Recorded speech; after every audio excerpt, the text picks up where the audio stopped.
There were parts where either cousin husband or I would say, can he just shut up? Oh my goodness. That is the leader of the resistance. So I know. that is the leader of the human resistance that you were talking about. Let's put some respect on his name. Meet Sara and Samantha. Two cousins obsessed with exploring the vast pop culture landscape, one recommendation at a time. In each episode, one clueless cousin shares real-time reactions as they navigate the twists and turns of a pop culture topic selected by the other. From travel to movies, Little Debbie's to trashy novels. Get ready to eavesdrop on the candid reactions and dynamic conversations you can only have with family. This is Foreign and Familiar. Welcome to Foreign and Familiar, the season 3 finale. Sara, We did it. We did it. It's amazing to see your face. As always, I'm sad that this is our season finale. That's okay. We keep up really well when we're not podcasting. We do. And I feel like we're always coming up with new ideas, creating lists. It's nice to have a break in between, but I also feel like we're just always kind of passively working on it and building and getting better, which is fun. We just have so much to say. We just have so much to say. We do. Other than seeing you more frequently than I normally get to, my second favorite thing about this pod is that I'm getting to watch things that I normally wouldn't.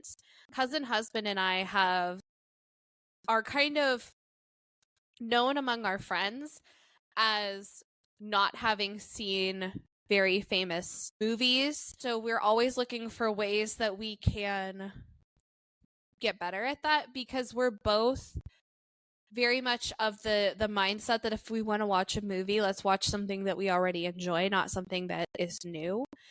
So for Valentine's Day last year, I got cousin husband a scratch off movie poster that is the IMDb top 100 fan favorite movies. We've been working through some of the movies on that list over the last couple of months. That's so awesome. What are some of the movies that you guys have seen? So some highlights for us have been Goodfellas, Seven. What's in the box? Yeah. Now I get that quote. I'm so excited. I get it. Fight Club was new for me. It wasn't new for cousin husband, but the rule for us is that we have to watch the movies together to cross it off our poster. Is A League of Their Own on there? A League of Their Own is not on there. That's ridiculous. Everything Everywhere All at Once is on there, which I know we watched together. I think that that's really cool. I would love to take a look. As you're going through, will you just start texting me on our group thread on what you've watched and what your thoughts are? Because I would be interested. I'm sure there's a lot I haven't seen. All right. Well, one thing that watching movies and podcasting has in common is that it is always sweeter with a snack. And of course, our snack of choice is Little Debbie. So Sara, what Little Debbie are we reviewing today? So today we are talking about the unicorn cake, which on the box says it's one of a kind, and I would agree with that. Absolutely. It's a unicorn in a sea full of snack cakes. It is indeed a unicorn. It sure is. So a unicorn cake is a pink strawberry flavored cake layered with a lavender colored vanilla cream and coated in white frosting, drizzled with a light blue stripe and topped with a dusting of purple candy glitter. It's a long rectangle, and it's a large enough cake that we feel it can be a serving on its own. That's not to say that we don't eat multiple in a row.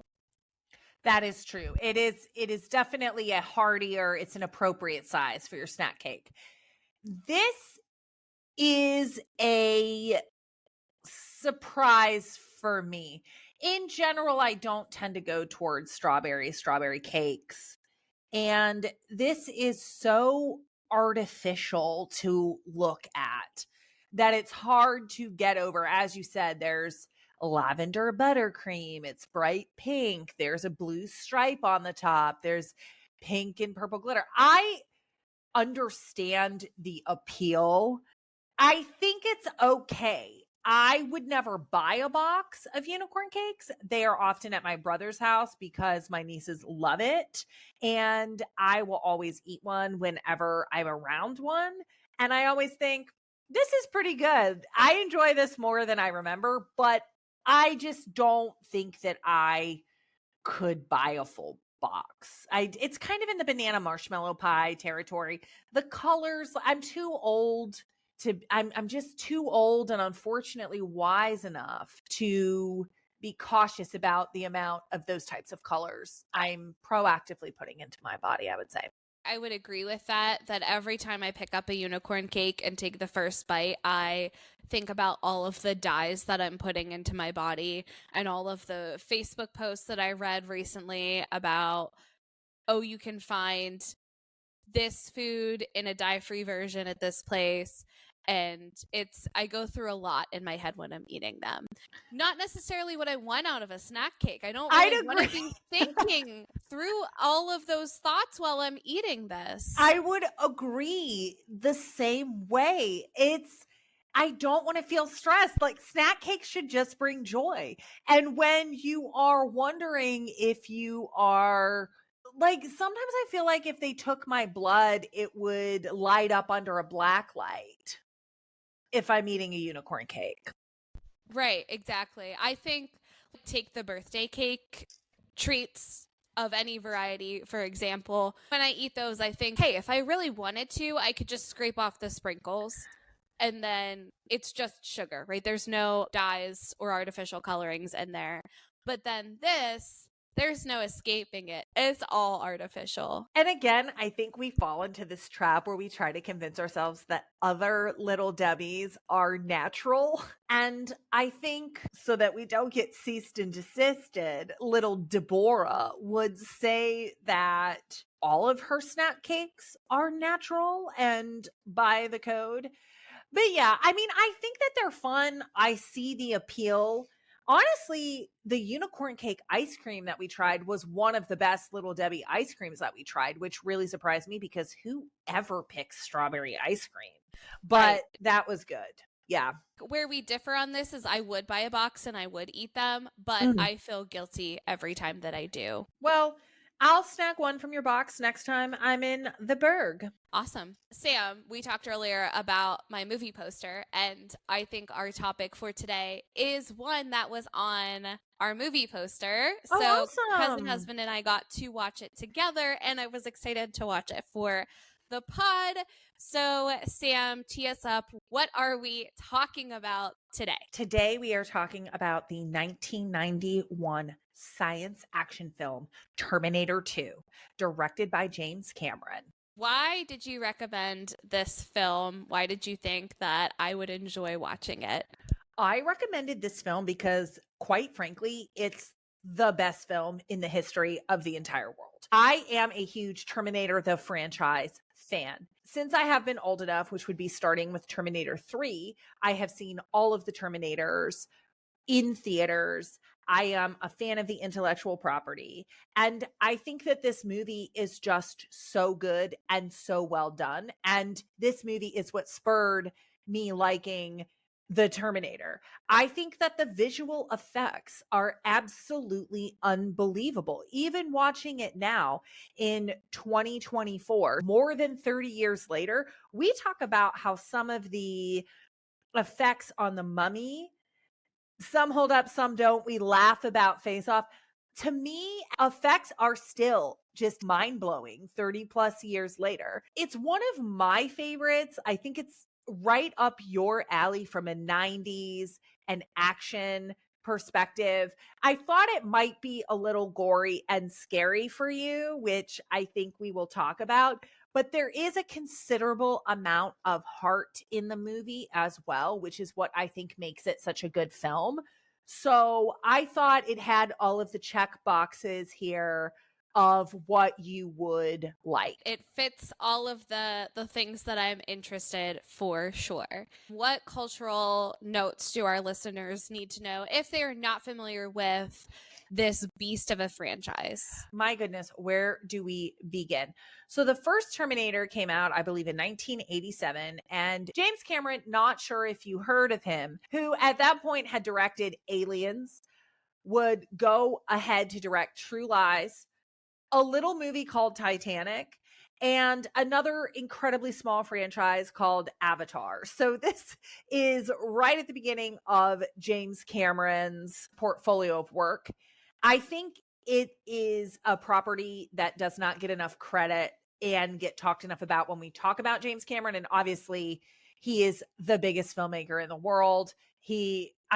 Those movies we just talked about, billions and billions and billions of dollars, big, grand, sweeping effects. It came out in 1991, and it was the highest grossing film of 1991 with $500 million with a B earned in its global box office run. And you have to remember, this is 1991 dollars, not 2024 dollars. So the average price of the ticket was what, $5 in 1991? It just makes it even more impressive. So the Terminator franchise crossed the $3 billion mark in 2010. In 2010, that was, I believe, maybe up through Terminator 4. So there have still been multiple movies since then. It is one of the best science and action film sequels ever made. Scream 2 can suck it when they're trying to have these conversations about how Terminator 2 isn't better than Terminator 1. And I think I said it in the Scream episode. That is the one time in his life that Joshua Jackson has been wrong. I don't care if it was a line written for a movie. Terminator 2 is way better than The Terminator. It won 4 Academy Awards for Best Visual Effects, Best Makeup, Best Sound Editing, and Best Sound Mixing. It also had 2 more nominations, one for cinematography and one for Best Film Editing. So this sci-fi action movie, which I think often is overlooked and hard to break through with the Academy and really get these very prestigious awards, it seemed to break the mold here, and it was a critical success and a box office success. It is 91% fresh on Rotten Tomatoes. And Sara, we open the season with a movie that has a ride at Universal Studios, and we are going to close the season with a movie that has a ride at Universal Studios. Down in Florida, they have the T2 Experience, which is a mix of a live action stunt show and a ride. Have you done the T2 Experience in Universal Studios? That is one that I have not done, and I was just going to ask if it was still there or if that was one that they've kind of cycled out. The last time that I was there, which again, I think was 2015 maybe, it was still there. Sara, can you do a quick Google? Is it still there? It looks like it was last operated in 2017. That is so disappointing, although it had such a good run. So essentially, there were only about 5 showings a day. So it's not a ride that you could just walk and wait in line for and go ride. They had certain performances. And the line when you were waiting to get in was Cyberdyne system. So you were standing in the lab. It was fully blown out. And then when you're starting the experience, someone comes out and she's a Cyberdyne tour guide and she's given all the rules for the show. You know, no flash photography, the seats are going to move, blah, blah, blah. So you walk into this theater and they end up doing essentially a minimized version of Terminator 2. They have a stunt guy that looks like Arnold riding across with a little John Connor, and they start piping in the rubber smells, and it's 3D. They have the liquid skeleton of the T2 and he stretches out and it looks like he's going to, because you're wearing the 3D glasses, like it's going to come right at you. And then they blow him up and stuff. So it was really cool. That's such a bummer that it's closed. That sounds really awesome. I just looked it up and it looks like the ride in 2017 was replaced with the Bourne Stuntacular somewhere around 2020. Are you familiar with the Jason Bourne series? Yes. Yeah. Okay. So I have seen the Bourne Stuntacular, and that was a really cool show. That one, what they did is they had these buildings kind of moving across the stage, and they would have the stunt guy climbing up the building. The scene on the screen would turn, so it looked like you were just getting a new viewpoint. I hope one day the Terminator 2 experience will come back. It doesn't seem like that will be the case. There have been 6 Terminator movies: Terminator 1, Terminator 2, Terminator 3, Terminator Salvation, Terminator Genesis, and Terminator Dark Fate. There have been television shows. The Sarah Connor Chronicles on Fox, which aired 10 years ago. It was a weekly show that starred Cersei from Game of Thrones, actually, in the titular role of Sarah Connor. And there is an upcoming Netflix animation series that's set to drop this fall. So it is quite a large property that has a lot of fans. There are 6 different timelines. We will talk about them as we move into the movie. I would say from a cultural perspective, this absolutely made its mark. Arnold Schwarzenegger is a bona fide action star in this movie. The hasta la vista, baby. The I'll be back. People will still say that. They'll say it like Arnold does. I was familiar with those 2 sayings before watching this, and I knew that they were from Terminator, but I don't know that I could have told you they were from the second one. Okay, but that's a good point because you know it's the Terminator. You might not know which Terminator, but you knew it was the Terminator. I think that we should kick it to break, and when we come back, we are going to talk all things Terminator. I am so excited. Sounds good. We'll be back. Ha. Ha ha.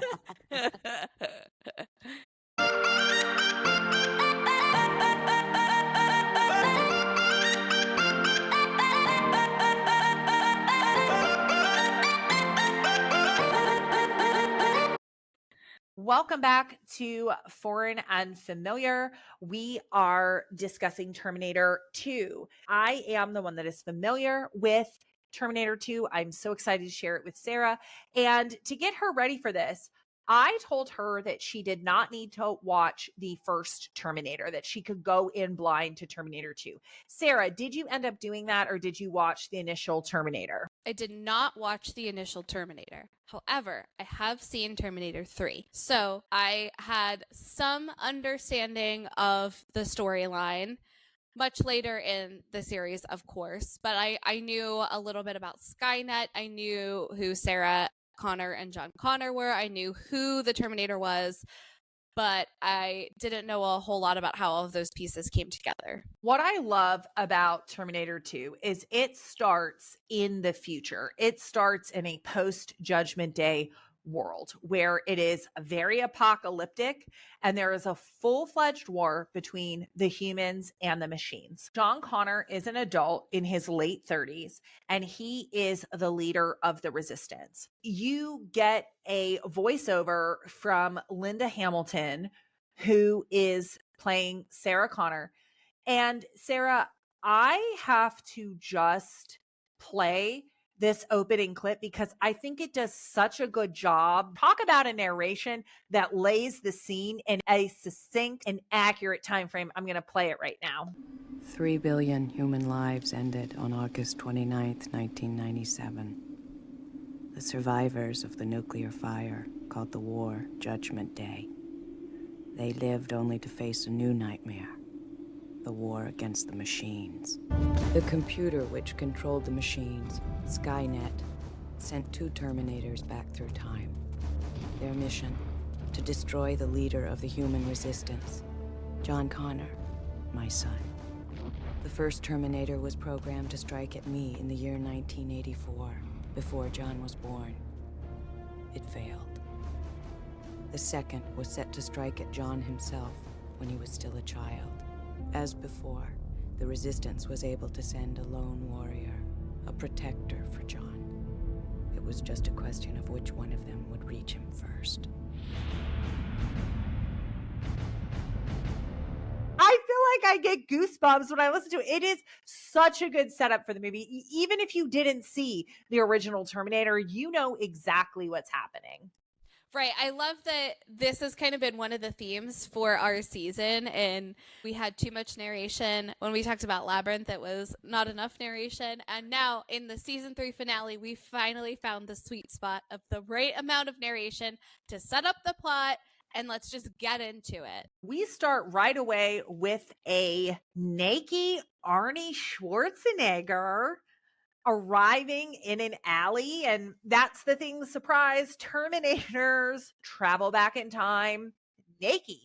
Kind of like a video game character, or I guess what an alien would have to do. He needs to be able to assimilate into society. And so he goes into a bar and demands somebody's clothes, weapon, and motorcycle. The man that they chose him to steal the clothes from, there was quite a size difference between him and Arnold. And I just wrote, there's no way he fit into that man's clothes. He was so much taller than him. But you are seeing from Arnold's point of view, him scanning the room, and it's robot language and it's a different color. And he did scan the guy and it said it would be a fit. So who knows? That's true. That's true. I guess my judgment was a little bit off. But yes, he does take his clothes, hop on his motorcycle, takes the gun, and heads on out. Meanwhile, the T-1000, played by Robert Patrick, who will always be the T-1000 to me, he is terrifying. He pops up in so much. He has had such a long storied career, and Terminator 2 is what launched him into Hollywood. But what I would say is he's always the T-1000 to me, and he is terrifying. To me, all these years later, he's scary. One of the things that is very admirable, I think, about the actors and actress that play the Terminator characters is the apathetic expression that they're able to keep throughout the entire movie, no matter what they're doing. At my very first Steel City Cons, I worked with Kristanna Logan, who played in T3. And one of the things that she had mentioned was that she worked with a mind coach in preparation for the film. I thought that that was a really interesting note, that from the production side, they realized that they needed to do what they could to make these people look very mechanical and just very non-human, and I think that it totally worked. I read that James Cameron cast Robert Patrick because he said he just had this remorseless silent killer way that he came in. He gets a little bit of an easier start. The cop from the area that they're at is going to check out the bar fight or the scene where Arnold had come in, and so the T-1000 is able to kill the cop right away. So he's dressed like a cop, so everybody respects him. He can stop anybody. He can do whatever he wants. He's got access to the cop's equipment. So he just types in John Connor and finds his address. So from the beginning, the T-1000 has a ton of advantages. He definitely does. So we cut over to a dreamy Edward Furlong as 12-year-old John Connor. I used to think he was so cute. I could definitely see that. I think had I been younger watching this movie, I would have agreed with you. I actually found his voice to be quite annoying. His voice does crack. I mean, he is clearly kind of going through puberty in the movie. Right. And I get that. And maybe it was the way that the dialogue was written, but there were parts where either cousin, husband, or I would say, can he just shut up? Oh my goodness. That is the leader of the resistance. So, I know. That is the leader of the human resistance that you were talking about. Let's put some respect on his name. John Connor is living with his foster parents because Sarah Connor, his mom, is in a mental institution following the effects of Terminator 1, in which a soldier from the future, Kyle Reese, is sent back in time to protect Sarah Connor from the T-800, which is Arnold Schwarzenegger. Arnold Schwarzenegger's trying to kill her. Kyle Reese ends up dying after he impregnates her with John Connor. John Connor is with his foster parents because obviously no one believes Sarah that machines were coming from the future to try to kill her, to avert something called Judgment Day. The T-800, Arnold Schwarzenegger, has a babyface turn. He is now a good guy trying to protect John, and the T-1000 is after him. The first time we really see all these players come together, John Connor and Budnick from Salute Your Shorts. Does that mean anything to you, the name Budnick? Okay. Did you clock him as, I mean, I don't know anybody. If I would see Budnick now, I would go, is that Budnick? Talk about being typecast. I don't think anybody has ever not recognized Budnick. Right. It's the orange hair. So they're playing in an arcade. The T-1000 is starting to chase John Connor.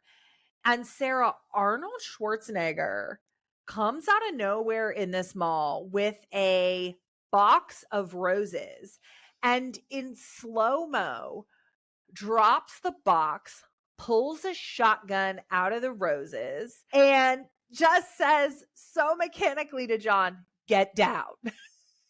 and starts shooting the T-1000. We talked about the effects earlier. One of the details that I loved about this movie, and I think this is where we first see it, is that whenever the T-1000 is shot, he has these giant metal holes in his body because he is made out of metal. But I thought all of those holes where you could see the metal were such a cool detail. He's essentially liquid, and he can turn, because he's the more advanced model, he can turn his arms into knives or any type of stabbing weapons. He can mimic somebody. If he touches you, he can look exactly like you, but that's only to be a human. He can't turn into a bomb, or he can't disguise as an inanimate object. His big thing that you see everywhere is he heals rapidly. So Arnold puts 4 bullets right in him. They're really huge. He falls down.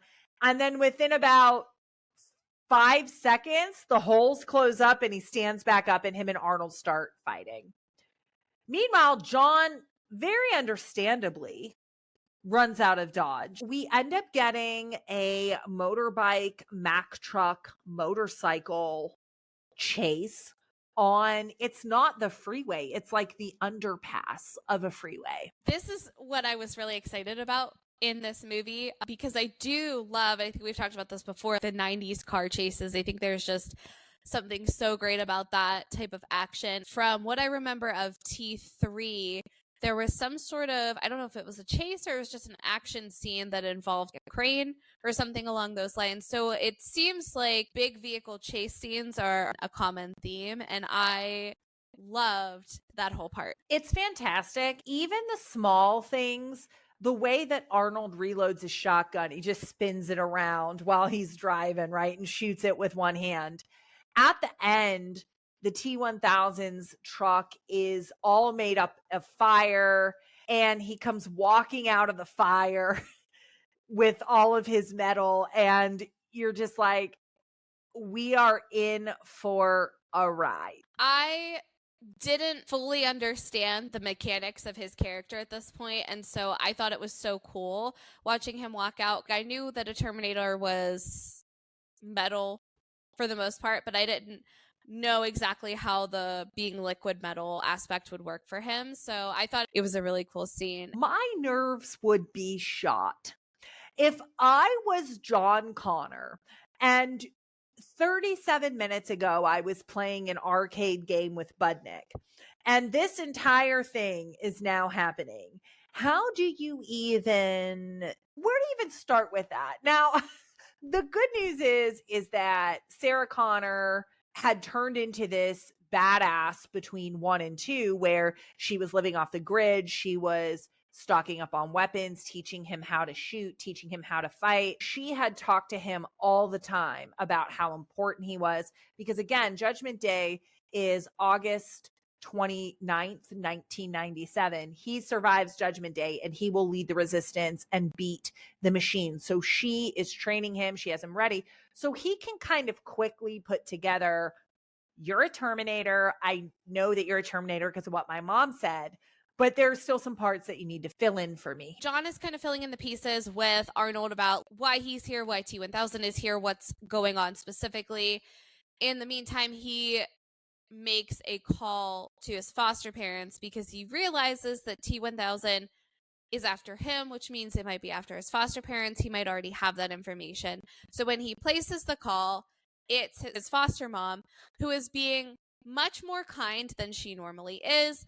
So they kind of piece together that T-1000's already there. His foster parents have already been killed. And we cut to a shot of his foster dad getting a carton of milk out of the fridge, and mid putting it up to his lips, T-1000 turns his arm into a sword essentially and just stabs him right through the head. It was a really cool shot, an awesome action sequence, and they are able to suss out essentially that it's T-1000 on the phone, and they know that they need to get out of there and they can't send John Connor back to his foster parents. It is graphic though. I mean, it definitely is graphic. We have our first gruesome kill. Meanwhile, word has gotten back to Sarah Connor about the fight at the mall because mall cameras have captured Arnold Schwarzenegger. And so they're asking her what she knows about it. And she's staying tight-lipped and essentially coordinates a jailbreak. And Sara, she is such a badass. I mean, talk about a one-woman wrecking machine. Oh, for sure. I mean, I think the first introduction that we have to her is her doing pull-ups in her solitary confinement cell on her bunk bed. So she is just an absolute beast. And we are gifted with this very long scene of just her breaking out of this prison single-handedly. You can see all the thought that went into it, escaping the leather bonds that are placed on her when she's sedated so that she doesn't hurt anybody else or herself, because she's known for hurting the guards. The paperclip that she stole from earlier that she's using to pick the locks. It's so well thought out on her part, and you can tell, and she is just an absolute beast. And she doesn't hesitate. She'll smack you with a baton. She'll beat you with a mop. She will get a syringe of liquid plumber to threaten to inject in you. I mean, she's getting out there because she sees the Terminator's back and she wants to find her son. Meanwhile, the T-1000 decides, okay, well, obviously John Connor is not coming back to the foster home. He'll probably try to save Sarah Connor. So the T-1000 decides that he is going to go to the insane asylum as well. So while all this is happening, the T2 arrives, doesn't really have the right credentials. And can we just talk about the scene? He melts into the floor, and this portly cop that's on the midnight shift, who Sara, he won a full house on the free cup of coffee that he just got. Meanwhile, while he's getting his coffee, the visual effects of the T-1000 coming up behind him, looking like the floor originally, and then turning into an exact replica of the cop that's getting the coffee. The cop turns around and sees himself and obviously is so shocked. And the T-1000 just turns his finger into a knife and right through the eyeball disposes of him. Yeah, that was nasty. I mean, for sure, but also kind of really cool. Oh, yeah, absolutely, but also gross. So we have the T-1000 that's playing this different cop. Essentially, as Sara gets out, closes the gate, is home scot-free, and is going to the elevator to get out of the asylum. She's got everybody locked in.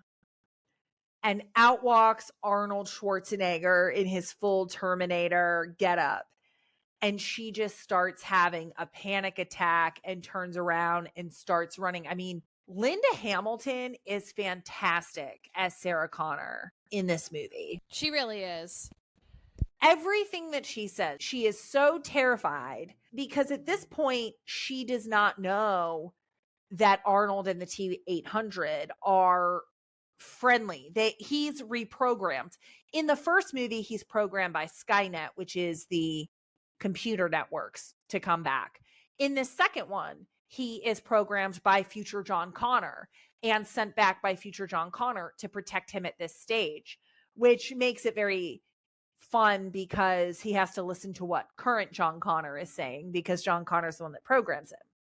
Right, so we have a little Simon Says type game when John kind of figures out what's going on. She's caught between the T-800 and the T-1000. John talks to her and basically says, we have to go now. He's okay. He's with us. We came to get you. There's this other chase sequence.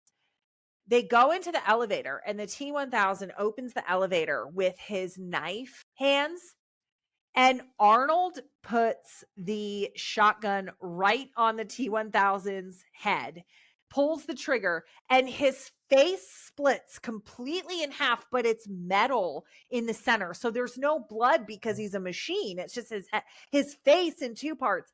And then you watch it in real time as a viewer. Within 5 seconds, it comes back together and he's fine and he's back to chasing them. It was such a cool effect. And I think something like that happens later on in the film too. There's some really cool elements to it. They end up losing him a little bit, but something else that we see is that if a piece of the T-1000 is separated from him, when they get rid of it, it will find its way back to the T-1000. So at this point, you're thinking, how are they going to beat him? Because weapons don't work, and everything kind of always comes back together. So we have our cast of characters. We are out of the asylum. Sara, I think this is a great place for us to kick it to break, and then we will finish and close out Terminator 2.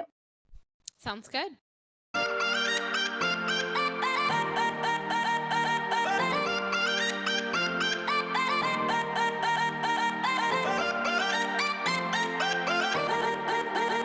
We are back. Today we are talking about the 1991 sci-fi action film Terminator 2. This was Sam's pick for me.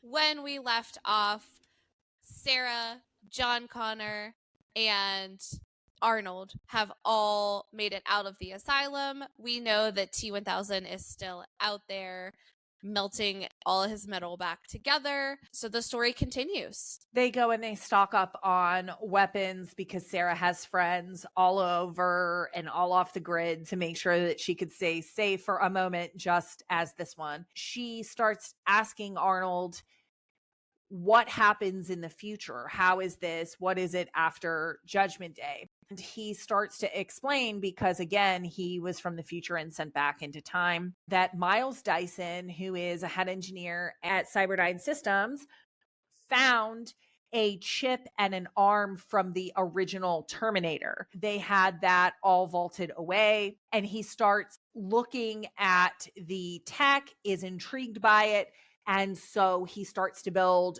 future models of that tech from the model that he has from the Terminator, because again, it is a future tech. From there, it is a very similar situation that maybe we are facing today, where technology begins to seamlessly enter into society, and then the computer becomes aware, called Skynet, and that triggers Judgment Day. Sara then is convinced that if we kill Miles Dyson now, he never creates the technology that's going to completely avert Judgment Day. Sarah Connor is completely unhinged for the next 32 minutes of this movie. Totally agree. I mean, she is in army fatigues. Yes. Yeah. She decides that she's going to kill Miles Dyson, just hops in a car without kind of giving any notice to Arnold or John Connor, shows up at his house, has the laser pointer on his head, ready to go, ready to snipe him. She is ready to end this. She's had enough. His son comes running in, maybe 6 years old, somewhere around there, with a toy. He bends down. At that moment, she shoots and just shoots his computer, and then just proceeds to unleash every bullet that she has brought with her into this man's home. And to be clear, she shows up at his house wearing the necklace of bullets that people do when they're in the army around their chest and their back. So she just is a terrible shot, if we're being honest. All of the training, all of that. Miles Dyson seems to survive, so she decides she's going to go into the house, pulls out a gun, terrorizes the kid and the wife, and is going to completely murder him in front of his family. It's terrifying. And all of a sudden, she gets a conscience and starts having a mental breakdown. And I'm sorry, I know you're not supposed to laugh, but I do. She just kind of puts her hand up and it's kind of like, my bad. I'm sorry. It's like she comes out of her manic episode. Right? Like, I think I ate something weird. Sorry. Like that's no, babe. That's who you are. Yeah. That's who you are. Yes. That is 100% who she is.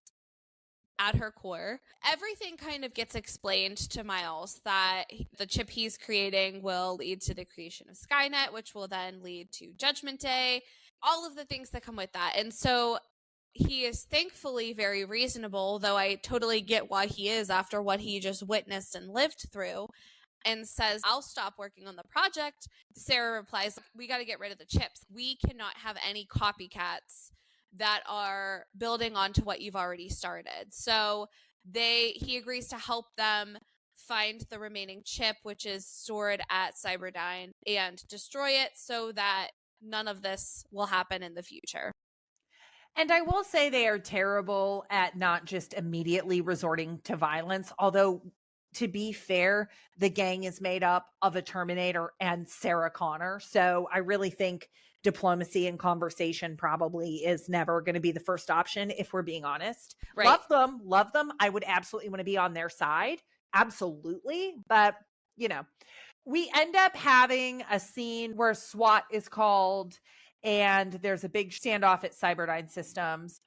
I will say a little throwback here. At the beginning of the movie, you see John Connor with a little credit card hacking machine and he's getting money out of the ATM. So he uses that then to break into the code of Cyberdyne Systems. So I thought that was nice that they at least brought that back. That was a little moment. That was fun. So, of course, the T-1000, this metal dick, shows back up and just starts wreaking havoc. He jumps and then oozes into a helicopter, which is just, again, so cool. The visual effect, this movie absolutely deserves the Academy Award for visual effects. Absolutely. Yeah, riding a motorcycle out of a building, grabbing onto a helicopter in midair. It's just so cool. It's awesome. And so then they are fighting the T-1000 outside of Cyberdyne Systems. It does get a little confusing to me at where they go. It kind of goes from Cyberdyne Systems to this junkyard liquid magma plant. Like maybe it's all somewhere, but the cops go away.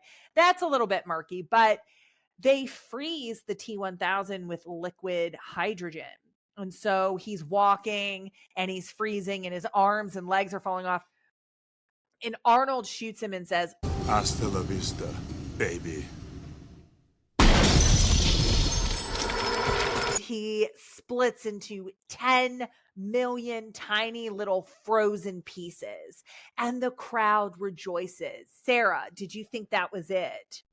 I did think that was it, but it's not, because those frozen pieces do heat up and they liquefy and are all able to get back together, and he's able to reforge into T-1000. And at this point, I'm like, how does this guy die?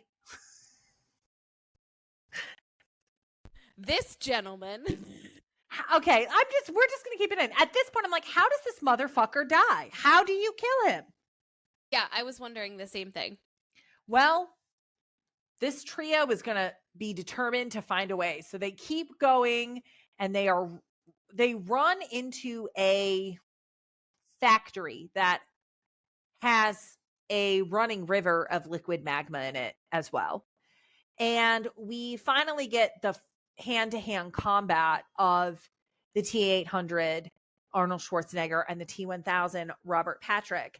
And Arnold, listen, he may not be the newest model, but he was the first model. He is the Terminator that all the other Terminators have been built on. And man, does he hold his own in the first 75% of this fight.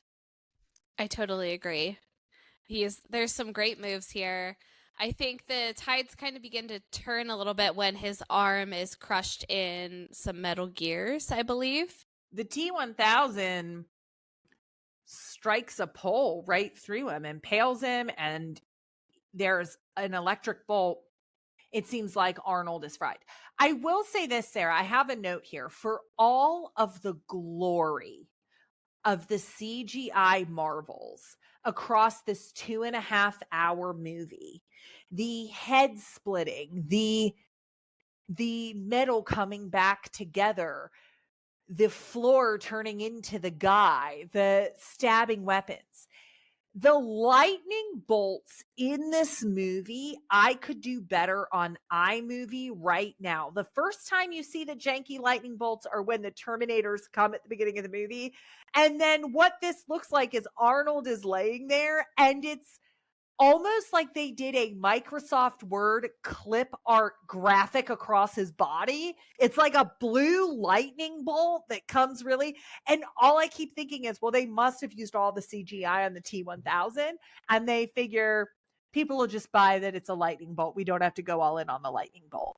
Yeah, I think it was a last minute addition. They were like, "Oh crap, we should add these in here, but we don't have money. We'll just draw them by hand."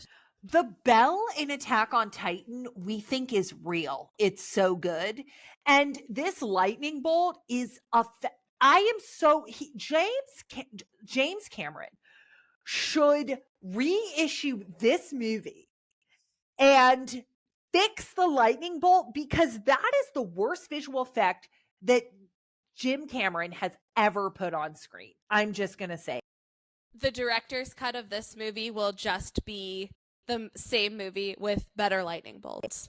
Absolutely. Absolutely. So we have a scene where the T-1000 faces off against Sarah Connor. And I got to be honest with you, I've been watching both of them completely wreak havoc for the past 2.5 hours. And I would say I'd put my money on Sarah Connor if we're being real, especially if she's protecting John Connor. Absolutely.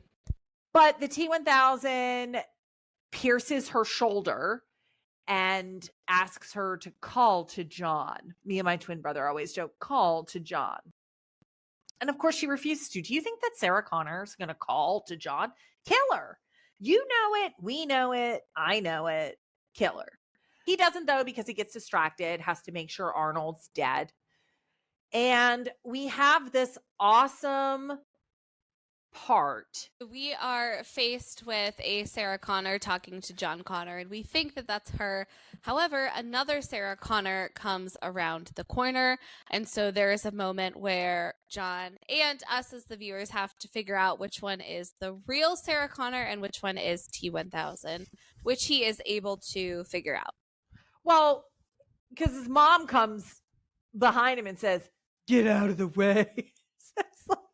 She's got a grenade launcher, and he knows only my mom is batshit enough to be able to shoot a grenade launcher with confidence. So sure enough, she ends up shooting him. You think she's going to get him. One more shot, and he's going to fall over into the magma. And she's out of ammunition. Of course she is, because she used it all to shoot up the home of a computer tech and his 6-year-old son. I mean, there was just such a more efficient way to do that. I agree.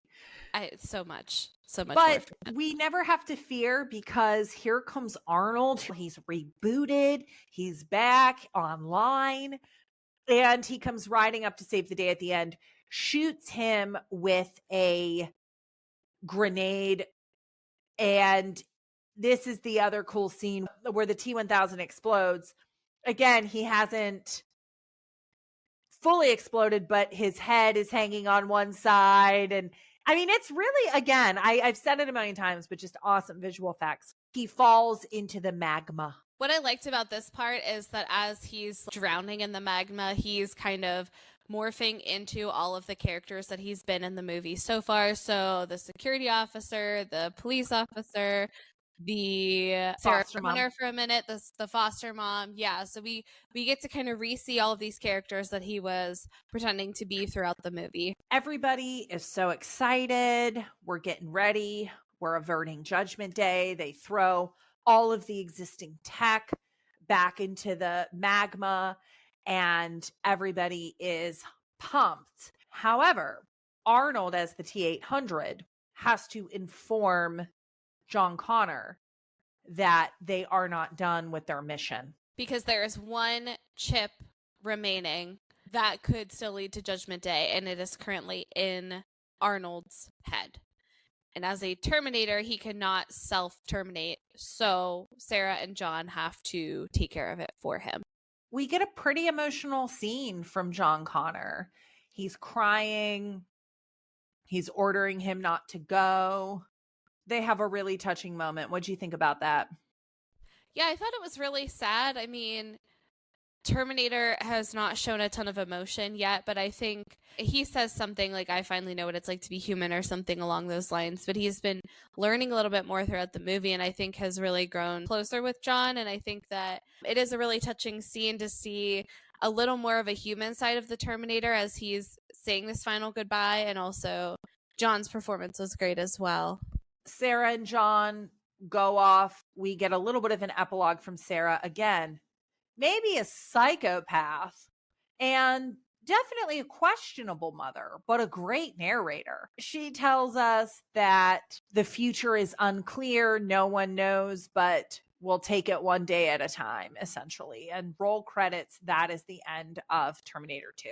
That's it. So, Sara, there are a couple things that I do want to talk about Terminator 2 before we get into our closeout question. In 2003, we have Terminator 3, also known as T3, Rise of the Machines. This is a college-age John Connor, I would say, probably in his mid-20s. He's played by Nick Stahl from Carnival. And he has since continued to do the fugitive life.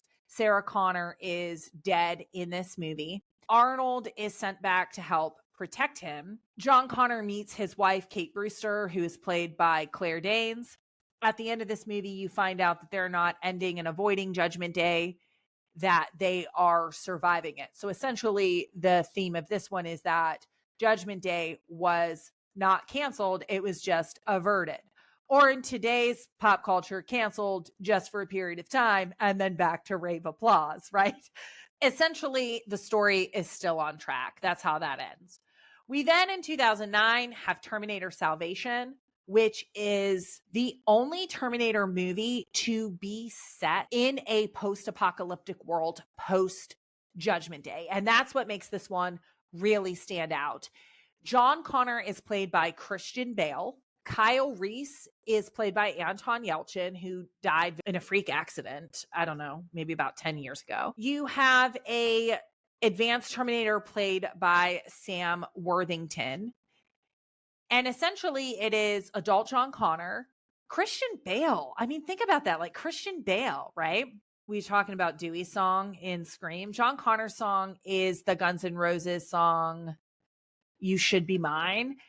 It is playing in Terminator 2, and Christian Bale plays it as John Connor in Terminator Salvation, and it pops up in a lot of different movies. So essentially what this one does is Christian Bale has to make the decision to send Kyle Reese back to protect Sarah Connor. He knows he's his dad, but can't tell him that. He can't alter the course of time. We get a very convoluted plot here where Sam Worthington is a Terminator with a heart that ends up giving John Connor his heart at the end. It's dumb. Nothing gets resolved in the war. It was not great. And Terminator 4 is also the only movie to not have Arnold Schwarzenegger, at least as an appearance in. And that's because he was the governor of California when this shot. So he obviously could not do that. We then have Terminator Genesis, which came out, I believe, in 2016. This is Emilia Clarke Daenerys from Game of Thrones, who plays Sarah Connor. What this one is it's an alternate reality. So the Resistance sends back a second T-800 in between the events of Terminator 1 and Terminator 2. When that happens, Sarah Connor Daenerys reprograms the T-800 and Arnold Schwarzenegger becomes her Pop. So it's weird. They're on the same team and she calls him Pop. In this one, John Connor is actually the bad guy. John Connor is co-opted by Skynet and they make him a Terminator. But again, it's a retelling of a story that they have to evolve. It's back in the 80s, so it is not furthering the story at all. So I would say from a Terminator perspective, what frustrates me is that as a fan of this, you hear in 1, you absolutely hear in 2, all about Judgment Day, all about John Connor being the savior, all about he is the one that has the human resistance and leads to victory. And as a fan of this franchise, I have to tell you, Sara, we have never, ever ever gotten the conclusion of this story or understand how the humans end up beating the machines. And that is so frustrating. Yeah, that's really strange that these movies have come out frequently for so many years and we still don't have any sort of conclusion to the story. And I don't know that we're going to get a conclusion. So 3 is just another installment to get to Judgment Day. 4 is Judgment Day. You think they're going to wrap it up, but they don't.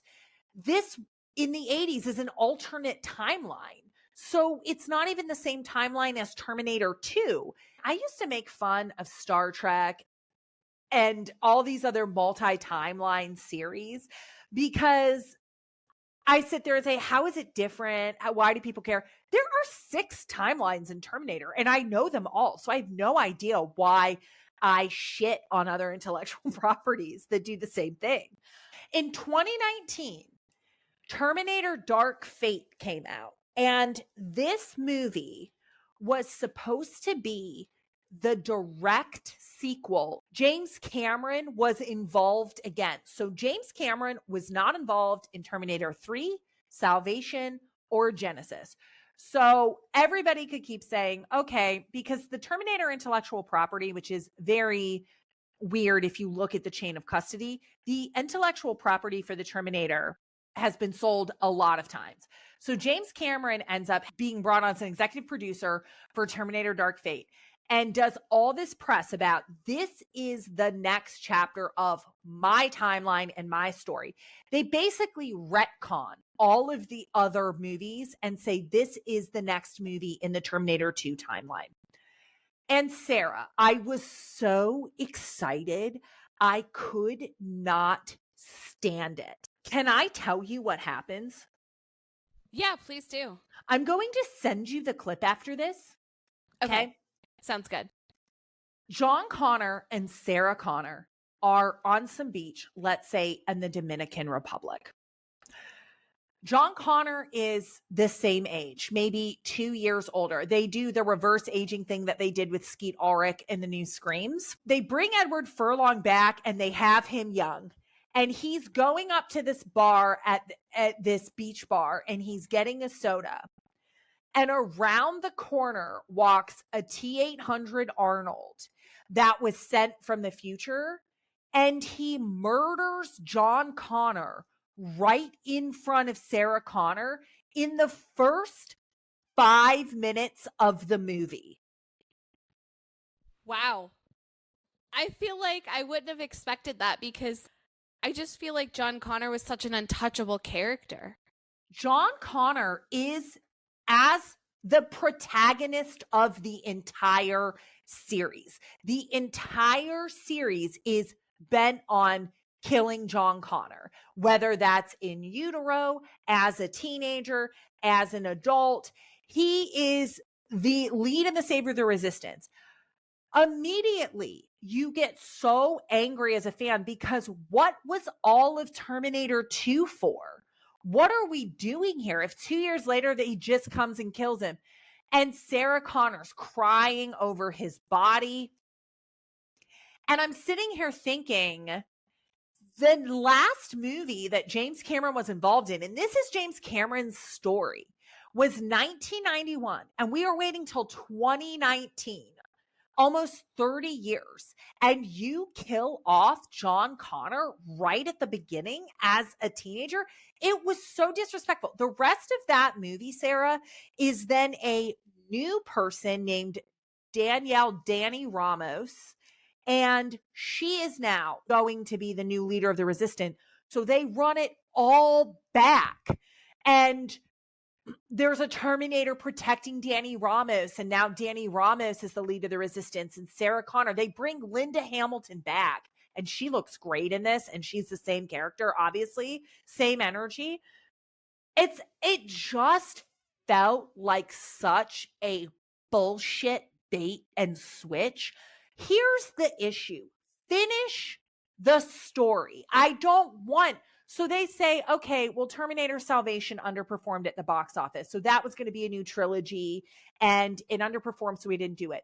The one with Daenerys was going to be a new trilogy and that underperformed at the box office. Now Dark Fate underperformed at the box office. That was going to be a new trilogy. The reason why they have an issue with underperformance at the box office is because they are telling the same chapter of the story over and over and over.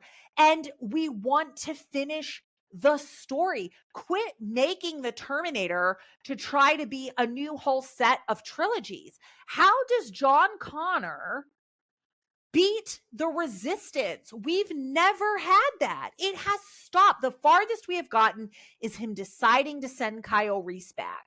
It tells me nothing. And it's so frustrating. Right. I feel like it's very convoluted, and I think, and right now I think we're in an age where it's all about like the reboots and the spin-offs and all of that stuff, but there is something to be said for just sticking with what is there and just finishing it. Because exactly, James Cameron's next chapter was always that he was going to kill John Connor off right in the end. And you're going to just make a new John Connor. You're going to make her a young girl. You're going to, again, obviously it makes me upset. And here's what bothers me about this is Terminator is now kind of just a stinky franchise, right? The last 3 or 4 movies since Terminator 2 has been incredibly underperforming, reviled. Revisionist history, everybody looks back and says 3 is pretty good. It is, but it's pretty good against a sea of increasingly worse ones. Obviously, James Cameron has gone on to do such amazing things. Titanic, Avatar, all that. I think he has another 2 or 3 Avatars. This will not ever be circled back to and have the story closed. I genuinely believe that. James Cameron is 70 right now, and it's disappointing to me. I do have to say that is the stain on Terminator. It's one of my favorites. I will always go see them, but it just has been bungled beyond compare. And when you compare how good Terminator 2 is, and that is the peak of what this franchise could be, it's just a shame that it ends up going out with such a whimper. Yeah, I totally get that. It's so frustrating. Wrapping it up here, Sara, talking about Terminator. I know I probably just did the worst sell job in history for you to continue watching the franchise, but what do you think that you would continue watching the franchise? As I said already, I think that the story is very convoluted when we're looking at the big picture. I think I did a little bit of reading about the plot for 4, 5, and 6. I think if I might go back at some point and watch 1, but I don't know that I would continue past 3. Now that I've seen 2, I might watch 3 again just to kind of see to get the continuation of the story. But I don't know that I have any interest in watching the later ones. I will also say that outside of the T-1000 and the T-800, Kristanna Loken is the best Terminator outside of Robert Patrick and Arnold Schwarzenegger, and she is in T3, and she's fantastic. She really is. Yeah. Would you recommend it to somebody else? I think it's similar to when we talked about the Labyrinth. I think it's the Terminator is kind of a cult classic in that I feel like it's quoted. People talk about it without even realizing that they talk about it. There's so many pop culture references that I think it's something that I would recommend somebody watch at least once so that they kind of get those references. And I think if I were going to recommend one, I would recommend 2, because like we talked about, there's enough of a synopsis in the beginning that 1 isn't necessary. And I think you can kind of imagine what would happen in the next movie and the next movie and the next movie. So I think if I were going to recommend it to anybody, I would probably recommend 2. let's compare it to a Little Debbie snack cake. For me, this one was a zebra cake. I think it's something that I enjoy. I think it does get a lot of hype, or it's out there a lot. It's not something that I reach for first. It's not something that I reach for often, but it is something that I enjoy when I do have it. That makes sense. So for me, this one is a fudge brownie with walnuts. I say that because the fudge brownie with walnuts is a truly delicious treat. That is the bedrock foundation of the entire Little Debbie brownie lineup. And Terminator 2 is the bedrock foundation of all of the future Terminator 2 properties. Some people will say Terminator, that you can't get Terminator 2 without the Terminator, and so that should be the Terminator. But no, Terminator 2, as I said a little bit ago, shows how rich the storytelling can be, how complex and how layered it can be. And the height of this story being told, the Academy Award wins, is why there is so much value in the franchise. The first one is good, but the second one is the one that has created the future intellectual property. So the Little Debbie fudge walnut brownies is the one that started it all. And we've had some better offshoots than others, many offshoots, right? So the Cosmic Brownies could be the Sarah Connor Chronicles on television, which I haven't seen but gets stellar reviews. This new Netflix Terminator Zero is getting some advanced views that are great. You have some that are misses, like the Cookies and Cream Brownie and the Terminator Dark Fates of the world. And then you have a couple different seasonal ones that are all in between. The other thing I will say is that in my research on this, the walnut fudge brownies were discontinued in 2022. So you can find all of the other varieties, but you cannot find the fudge brownies. And I feel like that is the role of Terminator in James Cameron's catalog. We will never circle back and finish it. It is hard and now impossible to find, often forgot about in the discussion, even though it is a fantastic, the one that started it all. We're never really going to taste them again, and we're never going to get a satisfying conclusion to the Terminator series. So that is why I picked the fudge brownie with walnuts. I think that's a great choice. I have so many fond memories of the fudge brownie with walnuts, and I'm so sad that it's discontinued. I was sad to hear that too. And I haven't seen it in a while. Again, once the Cosmic Brownie came in, it kind of took everything over, aka Avatar. But I'd still take a fudge brownie. I agree. I think the large format might be a possibility, because I think there are some Little Debbies that are still like, let's call them like a gas station exclusive. You can find them there, but you can't find them in a 6-pack or an 8-pack. So we will keep an eye out at every gas station for a large format walnut brownie. Absolutely. And we'll enjoy it when we're in the mood for it and when we can find it. So exactly. That is it for Terminator 2. And also, Sarah, that is a wrap on season 3. I just want to say this season was so much fun for me. It feels like, obviously the first season was us learning. Season 2 was us refining. And season 3 has just been fun because we've kind of learned what we need to do to pump these out. And I really felt like this was a really good season and a good rhythm. Same. I feel like we still did a little bit of fine tuning. We still made a couple of adjustments, a couple of changes, but I feel like we're starting to find our stride. And I think that that's just going to make it much more enjoyable in future seasons. I know that I'm already starting a list for season 4, and I'm sure that you are as well. So we will certainly be having those conversations very soon about what is next on the docket for us. But we also do not know when season 4 may be. So we will do a season 4, but it'll be 2025 for sure. Yeah, I think what we'll actually do is we'll just circle back to season 1 again and just never finish what we're doing. Well, yeah, why don't we just retake them from the top? We'll pull a James Cameron. It's too soon to even talk about that. One thing I will say, though, is that we are running a little bit low on the Little Debbie varieties. Sarah, you just found 2 additional ones, but By my take, we only have 6 left to cover, including, well, I think maybe we have to go into the donuts and stuff, and we'll have to expand out, but maybe one more season of the Little Debbies, and then we're going to have to figure out how we pivot. Yeah, we have the donuts, we have the muffins.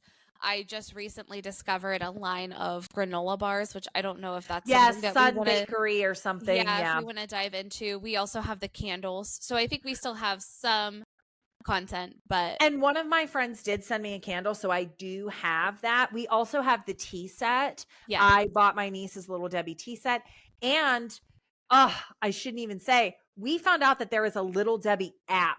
So we will do a review on the app as we get into that. That's true. That's true. We'll do that as well. Well, this has been awesome, Sara. I'm obsessed as always. Thank you for being the best podcasting partner. Honestly, I just want to say this is so much time and effort, just from planning to watching and doing the research to recording to editing to doing the social media. And truly, I genuinely feel that we're in this 50-50, and I could not have a better partner. So thank you so much for being willing to spend so much time with me. Of course. And thank you. I think that it's always a little nerve-wracking to enter into something with somebody else because, you know, you always know what your work ethic is, but it's a little difficult to manage with other people. But I think that we are very similar in that regard. And I think that we do a really good job of balancing things out, and it makes it fun and not just a ton of work. Our work ethic is the equivalent of Sarah Connor's training and combat ethic, I would say. That's true. That's true. We pump these episodes out like she pumped out those bullets in Miles's house. We have a few more hits though than she does. That's anyway. True. That is it for season 3 of the pod, but that does not mean that we are gone. Feel free to connect with us on Instagram, Spotify, YouTube, wherever you get your podcasts at FoFamPod. And if you have any suggestions for season 4 questions, feel free to email us at foreignandfamiliarpod@gmail.com. We will see you next season. Thanks for eavesdropping on us. If you can't get enough of the Cousin Chronicles, head over to Instagram and follow at FoFamPod for more in-depth info and behind-the-scenes details. Or email us at foreignfamiliarpod@gmail.com. Foreign and Familiar is a Flynn & Flynn production. The theme is colorful by Allerlie von Nicolai.